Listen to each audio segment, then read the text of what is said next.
નિત્ય સહાયક માતા મરિયમ દેવાલય ચાવડાપુરા જીટોડિયા ખાતે નાતાલ પર્વની ઉત્સાહભેર ઉજવણી કરવામાં આવી.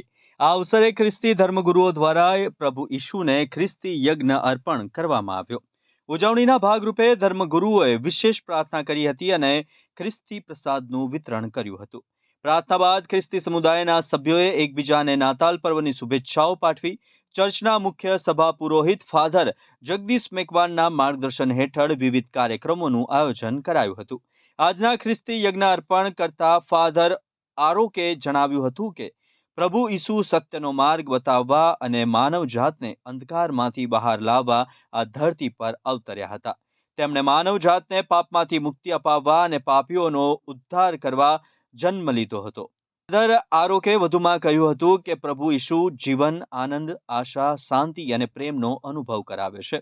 ઈશ્વરના રાજ્યની ઘોષણા કરવા, શુભ સંદેશ સંભળાવવા અને પ્રેમ, શાંતિ, આનંદ, ન્યાય જેવા મૂલ્યોનો અનુભવ કરાવવા તેમજ શૈતાનના કાર્યોને નષ્ટ કરવા માટે તેમનો જન્મ થયો હતો. તેણે માનવ જાતને ક્ષમા, દયા, કરુણા, આશા અને પ્રેમનો અનુભવ કરાવ્યો છે. ચર્ચના મુખ્ય સભા પુરોહિત ફાધર જગદીશ મેકવાને જણાવ્યું હતું કે નાતાલ એ પ્રભુ ઈશુના જન્મનું પર્વ છે. ખ્રિસ્તી સમાજ દર વર્ષે 25મી ડિસેમ્બરે આ પર્વને પૂરા ઉત્સાહ અને આનંદથી ઉજવે છે. પ્રભુ ઈસુ શાંતિ, પ્રેમ અને ક્ષમાનો સંદેશ લઈને આવ્યા હતા. જે સંદેશ લોકો સુધી પહોંચે તે માટે આ દિવસ મનાવવામાં આવે છે.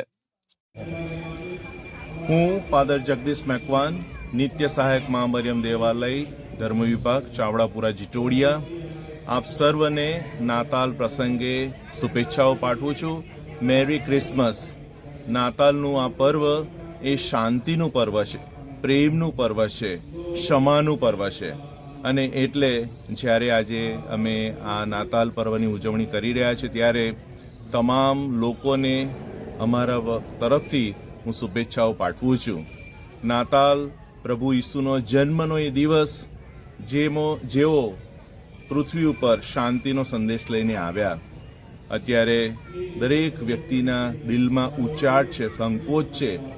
આવતીકાલે શું એવો પ્રશ્ન આપણે પૂછીએ છીએ ત્યારે પ્રભુ ઈસુની શાંતિ દરેકના દિલોમાં સ્થપાય એવું પ્રભુ ઈસુ આજે આપણને વચન આપી રહ્યા છે. તો ફરી એક વખત તમને શુભેચ્છાઓ પાઠવું છું. આ ધર્મ વિભાગની અંદર ઘણા બધા કાર્યક્રમો યોજવામાં આવેલ છે. શાંતા પરેડથી એની શરૂઆત થઈ હતી 27મી તારીખે અને 28મી તારીખે, અને ત્યારબાદ 9 વર્ષની પણ ઉજવણી કરવામાં આવશે. તો આ તમામ પ્રસંગોની અંદર, આ તમામ તહેવારો અને આ દિવસોની અંદર બધા જ આનંદ ઉલ્લાસથી આગળ વધે અને આનંદથી આ પર્વ મનાવે એવી મારી શુભેચ્છા અને પ્રાર્થના. ફરી એક વખત merry Christmas and God bless you.